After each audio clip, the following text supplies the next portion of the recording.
Hey everyone, welcome to our podcast. Today, Sadie and I are breaking down a TED Talk by Pellegrino Riccardi on cross-cultural communication and how our assumptions shape the way that we see others. Yeah, it actually connects really nicely to what we've been talking about in our philosophy and communications class, especially perception, language, and how normal is totally dependent on culture. We'll go into those links a little more later, but first we're just going to be walking you through a summary of the TED Talk. So Riccardi starts by explaining his background. He's Italian by heritage, grew up in the UK, and has lived in Norway for years. He jokes that his first name, Pellegrino, means pilgrim, like his parents somehow predicted he'd spend his life traveling and working across borders. His job is essentially helping people communicate better across cultures, especially in global business. But instead of just telling people, here's how to act Norwegian or here's how to act Italian, he flips it and says, before you look at other cultures, look at yourself. It's all about perception. He keeps repeating that a lot of cross-cultural problems come from the fact that people see what they want to see. We don't always see what the other person sees. To show this, he describes a stereotype list that sounds like a typical Norwegian, someone who lives in isolation, likes peace and quiet, and isn't very receptive to visitors. The audience all agrees that this sounds Norwegian, but he then reveals that it's actually a description of Shrek. That moment is his way of showing how easily we accept the description if it fits our expectations. From there, he gives his definition of culture as a system of behaviors that helps us act in an acceptable or familiar way. The key word for him is acceptable or familiar. He then gives a bunch of funny stories that explain what feels normal in one culture can feel weird or suspicious in another. For example, Norwegians love the forest, fresh air, skiing, silence. But when his Norwegian wife invites his Italian father for a walk in the forest, he just says why. Because in his cultural code, going into the forest with someone can imply something completely different. Same thing with Norwegian landscape. His wife thinks that there's nothing there to photograph, but his father says, I've never seen nothing before. They're literally looking at the same space but using different language to describe it. That's a huge communication point. Same reality, different interpretation. He also dives into the way people line up. In the UK, there's almost a moral order to lining up. When a new register opens, people quietly reorganize in the same order. In Norway, when they see an open register, everyone rushes forward. He used to see that as rude, until he realized it's tied to a deeper value, equality, first come, first served. Reflects the idea that everyone should have the same chance. That's a pattern in the talk. On the surface, you see behavior, but underneath, there's a value. The equality in Norway or hierarchy in places like Singapore, where the airline staff seem extra formal and service-oriented. Then he shifts to language styles. He says Italians use a lot of words to say very little, while Nordic cultures use minimum words, maximum message. He loves how Norwegians can replace a whole polite sentence like, sorry, I didn't quite catch what you said, with one word, hi. It sounds blunt to outsiders, but Norwegians, it's efficient, not rude. He also talks about rules. In Norway, rules are clear and followed strictly, like parking exactly inside the lines or staying out of the bus lane. In Italy or France, rules are more flexible and negotiable even. He contrasts getting a strict parking ticket in Oslo with an Italian traffic warden who literally helps him break the rules in a cheaper way. All of this builds to the main solution, curiosity. He says you can ask almost any question about someone's culture, provided you do it with curiosity. Instead of judging, ask why. That's what helps you move beyond stereotypes and irritation. He ends with a really nice idea. Because he is British, Italian, and Norwegian cultures inside of him, he tries to take the best of all three and create a new personal culture. For him, cross-cultural communication isn't crossing borders, it's extending your borders and developing global mindset. And that global mindset is what he believes makes the world go around. So now that we've gone through the TED Talk itself, we want to highlight two major themes that really stand out. These are the ideas that Pellegrino Riccardi challenges us to think about, and they really shape the whole message of his talk. Yeah, the two big themes are focusing on perception and the assumption we bring into communication, and secondly, the deeper cultural values that sit underneath everyday behaviors. We're going to be talking through each one of these and explaining why Riccardi emphasizes them so much. The first major theme is perception, meaning the way we interpret the world based on what feels familiar to us. Riccardi talks about how misunderstandings happen not because people are trying to miscommunicate, but because we assume others see the world the same way that we do. He says, even people see what they want to see. They don't see what you see. And that line really sums up the entire idea. Our background shapes our expectations shape our reactions. His Shrek example is a perfect demonstration. When he reads the description of someone who likes isolation, coziness, and peace and quiet, everyone thinks, yep, that's Norwegian. But once he reveals that it's Shrek, it shows how quickly people match descriptions to stereotypes without even questioning them.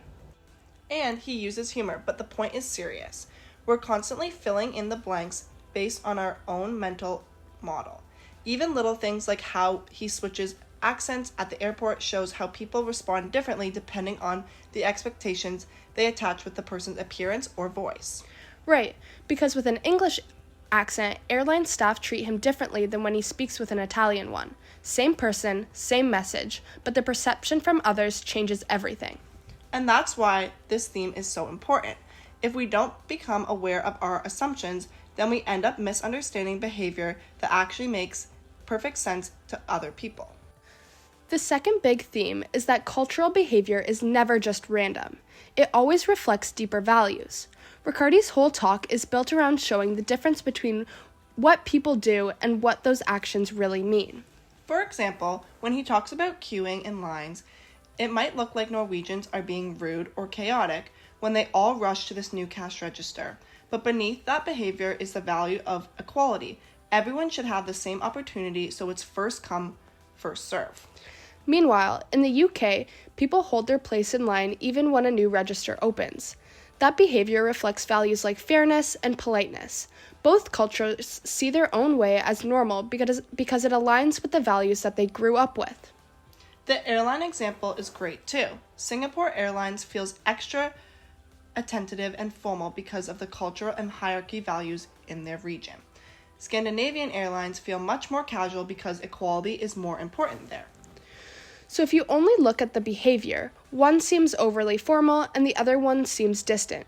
But when you look at the underlying values, it actually makes sense why each one communicates the way they do. And then there's the rules example, which is both hilarious and so accurate. In Norway, rules are strict because they're tied to fairness and order. In Italy or France, rules are guidelines because flexibility and negotiation are valued more. His parking ticket story makes that clear.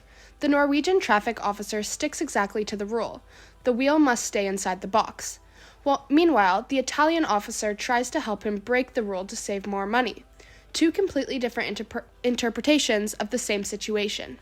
And this is why Riccardi keeps coming back to curiosity. He says you can ask almost anything provided you do it with curiosity.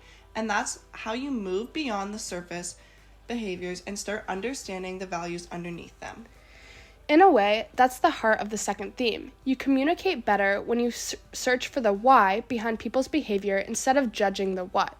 So those are the two big themes Riccardi builds his talk around: the limits of our own perception and the importance of looking beneath behaviors to understand the values behind them. And understanding those two ideas is really what helps make sense of cross-cultural communication. Not memorizing every cultural rule, but recognizing what shapes them. Now that we've explained the two main themes in Riccardi's TED Talk, we want to spend a little bit of time reflecting on them more critically. Not just what he said, but what these ideas actually mean for us and how they show up in real situations. Yeah, because once you sit with these themes for a minute, they get way more complicated and way more interesting. The whole idea that people see what they want to see sounds simple, but when you actually forces you to rethink how much of your communication is shaped by your own cultural lens. Exactly. One thing that really hit me was how often we assume that our way of communicating is the default. Like when Riccardi says that we believe our assumptions are the assumptions of others. That's something that's so easy to deny, but deep down you know it's true. Totally. And it makes you realize how quickly misinterpretations happen. It's not that people are trying to be rude or difficult.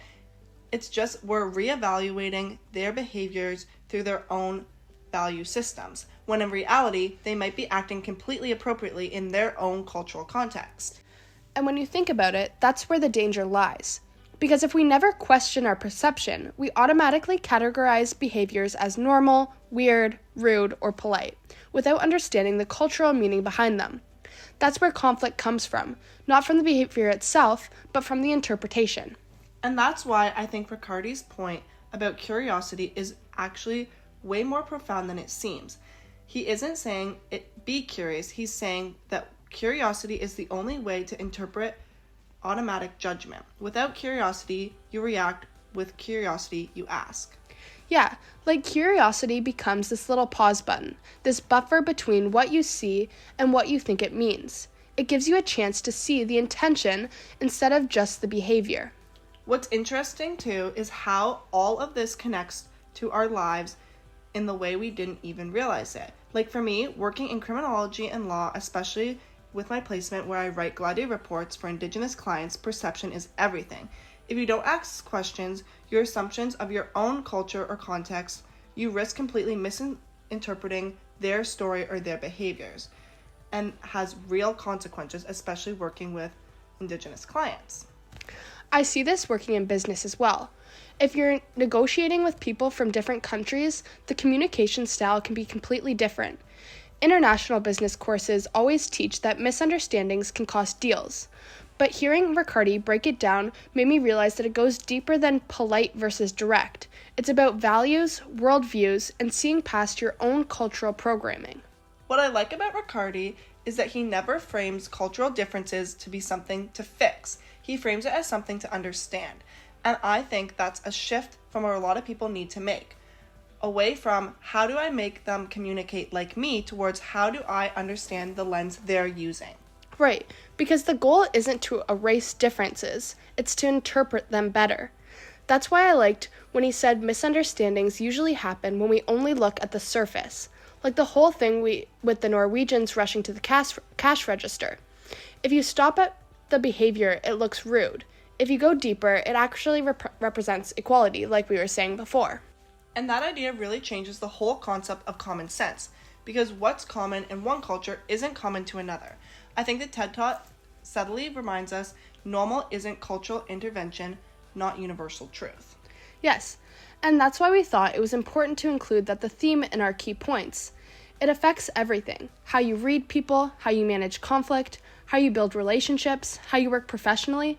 When Riccardi says that cross-cultural communication is less about crossing borders and more about extending your borders, he's really saying that understanding others starts with expanding your own mental framework. And maybe the most important part is that it doesn't require you to be perfect or to memorize every cultural rule. It requires openness, a willingness to check your assumptions and ask questions. If anything, that's the real takeaway. Communication across cultures is not about getting every behavior right.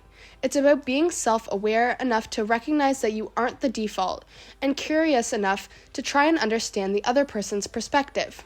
And honestly, the mindset alone can prevent so many misunderstandings before they even happen.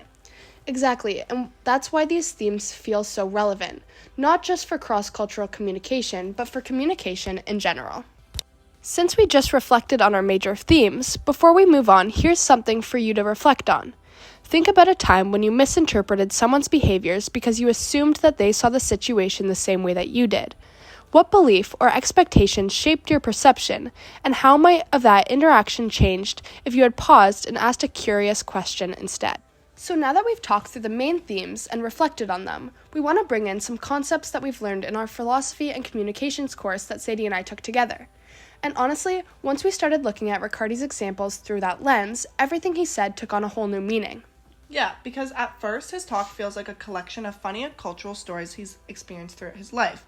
But when you slow down and put them beside these theories we've studied, you start to see what he's describing is actually backed by really big ideas in language, identity, and perception. One of the first connections we saw was to linguistic relativity. This idea that the language you speak shapes how you perceive and interpret the world. In our lecture on language, perception, and thought, the lecturer explained that language influences our cognitive categories and guides what we notice or ignore. This reminded me immediately of Riccardi's moment where his father looks out at the Norwegian landscape and says, "I've never seen nothing before." Yeah, because they're literally looking at the same view but describing it differently. Our class talked about this in the Sapir-Whorf section, The meaning isn't just in the world, it's filtered through cultural linguistic categories. So when Riccardi says people see what they want to see, he's not speaking metaphorically, he's describing the psychological and linguistic framework we've studied. And this came up in my reflective journal too, when I wrote about how language shapes how we structure our memories and experiences. Seeing that play out in someone's reaction to a landscape made that theory feel so real. Another big connection in the way language cues identity. In class, we talked about how accents, code switching, and tone influences how others perceive your social status, competence, and even credibility. Right, and that's exactly what Riccardi was demonstrating when he talked about switching between an English accent and an Italian one when he was at the airport. The reaction from the staff changed even though he was saying the exact same words. That aligns directly with what the lecturer said about how language acts as a social signal, shaping identity and expectations. And we saw this in language identity lecture as well. The idea that who we are changes depending on the linguistic role we've placed it in. I've definitely experienced this in my placement through Godly Reports. When Indigenous clients shift between language and their own hometown language, the way they are telling the story changes tone, pace, and expression. It really reinforces this idea that language is tied to identity, not just communication. Once you move into Riccardi's example about lining up or service on airlines, the connection to our intercultural communication unit becomes really clear. That lecture explained that cultures differ in communication styles, values, and expectations, and misunderstandings happen when we expect our norms to be universal. Yes, and Riccardi's story about Norwegian rushing to the register is perfect case study as well. If you only look at that behavior, it seems chaotic or rude. But if you understand the underlying value of equality, first come, first serve, it suddenly makes sense. The idea of looking below the surface of minor behaviors, exactly what we touched on in this lecture of high context versus low context communication value system. And in business, this is huge as well. In my international business course, we learned that misreading cultural signal can derail entire negotiations. Riccardi's comparison of the Singapore airline versus the Scandinavian airline is basically the textbook example of how hierarchy, power distance, and formality affect communication norms. It reminded me of the section in our intercultural communication readings where it said that understanding values, not just memorizing behaviors, is what cross-cultural communication makes it effective. Overall, this TED Talk and applying it to course themes allowed Emily and I to think about our own programs and how we are going to apply it to our everyday life. And here's something for you to reflect upon. As we connect these ideas to our everyday life, which idea from the episode, whether it's perception, language shaping identity, or influences of cultural values, do you think reflects the way you think about people's behavior? And if you apply that idea to your own conversations, what might change in the ways you listen, interpret, or respond to others? So that wraps up our deep dive into Pellegrino Riccardi's TED Talk and everything it opened up for us about seeing the world through more than just our own lens. If there's one thing we hope sticks out to you, it's communication isn't about talking, it's about understanding the assumptions, values, and perspectives behind the words. And the more willing we are to stay curious, ask questions, and recognize that normal isn't universal, the better we become at connecting cross cultures. So, thank you so much for listening. We hope this episode inspires you to look at your own everyday life and conversations a little bit differently.